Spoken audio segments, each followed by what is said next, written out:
Pavia. A accompagnarci in Street News anche il nostro Francesco Fossa, che ci aiuta a riscoprire l'Italia. Siamo in collegamento con lui. Buonasera Francesco.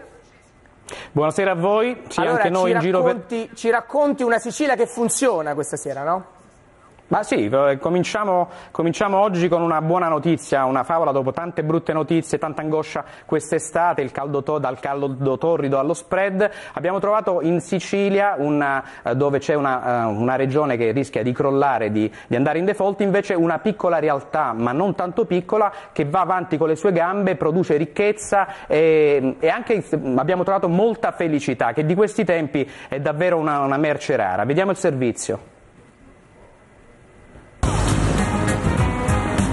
Mi hanno detto che c'è una terra in riva al mare dove ogni uomo viene premiato se rispetta le regole che la comunità a cui appartiene si è data, dove un piccolo proprietario pesa esattamente come il grande, dove l'amore per la terra appiana ogni contrasto. Una favola per bambini, penso. Quando poi sullo sfondo compare un tempio greco, mi convinco di essere finito in qualcosa di mitologico e reale. Ed invece sotto di me, che non sono Dedalo, in un angolo di Sicilia si estende il più grande vigneto d'Europa. Un'infinita sequenza di filari, levati come bambini, per conto proprio, ed è la comunità che ha un nome, Menfi, e un cognome, Sette Soli, il cui simbolo accoglie tutti all'ingresso del paese. Sono varie leggende che la incarnano, uno legato a una cosa letteraria, il Gattopardo, uno dei feudi ereditati dal principe Tancredi ed è qua vicino, quindi potrebbe essere la prima vigna che è stata piantata. Un altro, il fatto che per maturare l'uva ci vogliono 7 mesi e quindi 7 soli. Una cooperativa vinicola dunque, una famiglia di oltre 2200 soci che in queste ore stanno raccogliendo i frutti di un anno di lavoro. 6.000 e passa ettari di vigneti che da Menfi raggiungono anche Sambuca, Montevago, Santa Margherita e Castelvetrano. Sì, buongiorno. Buongiorno, come va? A posto, va bene, tutto ok, dai. Il tempo ci permette pure di lavorare tranquilli perché giustamente col sole fa calore, però il frutto viene meglio, le cose vengono più belle, dai. Ecco, sono sorridente, uno che lavora e sorride. Ma è la vigna che fa questo effetto. Sì, ci piace tantissimo perché è da tanto tempo che lo facciamo, questo è il nostro lavoro.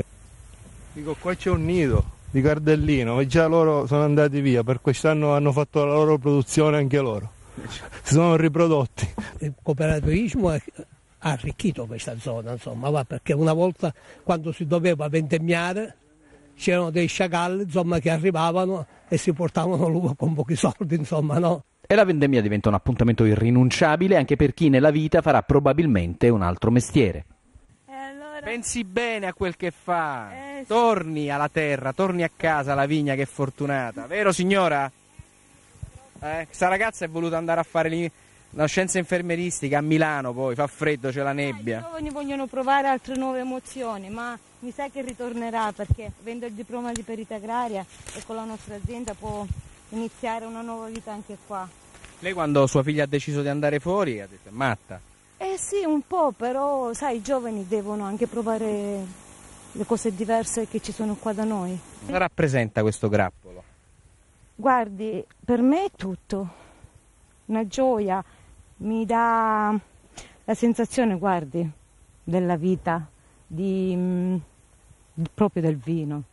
E il sangue? Il sangue di Gesù proprio, sì, mi piace farlo. Ma a monte del successo ci sono le regole da rispettare nella cura della vigna dei grappoli e una rivoluzione cominciata nei primi anni 90, anche con la decisione di introdurre al fianco di vitigni tradizionali, Insolia, Catarratto, Grillo, Trebbiano, varietà internazionali che su questa terra, dopo sperimentazioni attente, avevano dato risultati eccellenti. Pioniere questo. Che con la Sicilia non avrebbe nulla a che vedere. Come non è un vitigno autoctono, però l'abbiamo installato, si adatta molto bene alle nostre temperature e si adatta bene al tipo della tipologia del terreno. E calori Cabernet, Merlot, il Fiano, lo Chardonnay, il Sauvignon e il Petit Verdot e uve di Syrah come quella che cresce a pochi metri dalla sabbia a corona di una riserva marina da sogno. Anni e anni di tradizione con un vino autoctono, il Catarratto, poi Syrah, un vino che viene da fuori. Ma non tanto sicuro ero, perché il Catarratto è nato qua. Ed invece sono riusciti a piegare questa diffidenza contadina, Syrah contro Catarratto, per fare un vino dalle grandi potenzialità che piace all'estero, nei mercati emergenti, ricchi e in espansione. La vendemmia procede, il gran caldo di quest'anno produrrà meno uva ma di ottima qualità. Il sole picchia maledettamente e fa sudare 7 camicie. La stanchezza e la fame avanzano. Per rifocillarmi mi hanno detto di puntare verso un ex casino di caccia, Casa Anatoli, in questi giorni diventato quartier generale della brigata di cucina Mandrarossa. Loro sono le nostre maestre del territorio, sono 25 donne che abbiamo selezionato tra un centinaio intervistate che ci rilasciano tutto il loro sapere dalla tradizione, proprio partendo dalle bisnonne, da tutta la loro tradizione gastronomica, avendo curato peraltro le famiglie, perché loro hanno lavorato soltanto a casa. Poi vi faccio assaggiare il pesce rinaloro, assaggerete la razza e le paste fresche, perché noi abbiamo le nostre addette alle paste fresche, sempre con i grani duri di Sicilia, e proverete l'imaccarruna e proverete anche i busiati fatti a mano. E che Dio ce la mandi buona. Solo fino al 9 settembre invece si avrà la possibilità di partecipare alla vendemmia, di assaggiare i vini e i prodotti della terra in altrettante case di campagna affacciate sulle colline in riva al mare. Io voglio vedere però cosa succede in cantina, dove i trattori arrivano senza sosta a scaricare uva.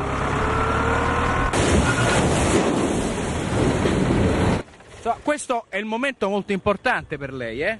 È importantissimo, sì. Perché adesso decide, la macchina stabilirà che grado zuccherino ha l'uva. Il grado zuccherino porterà all'uva, certo, e è normale. Quindi dipende dal grado che c'è, più dindi, più soldi.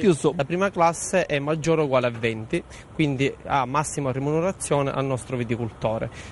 Poi c'è il collega che carro per carro guarda l'uva a livello di malattia.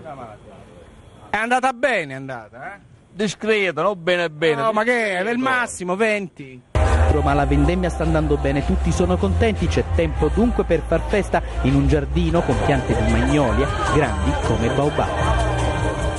Insomma, Francesco, velocemente, siamo in chiusura, hai potuto documentare ma anche assaggiare un angolo di paradiso. Sì, un angolo di paradiso che ha la sua versione nera. Ci ritorneremo nei prossimi giorni in Sicilia e torneremo nel Belice e non Belice, come ormai diciamo tutti, per raccontare quel che resta di un terremoto di 44 anni fa. Lo faremo anche grazie a te, Francesco, ci fermiamo qui.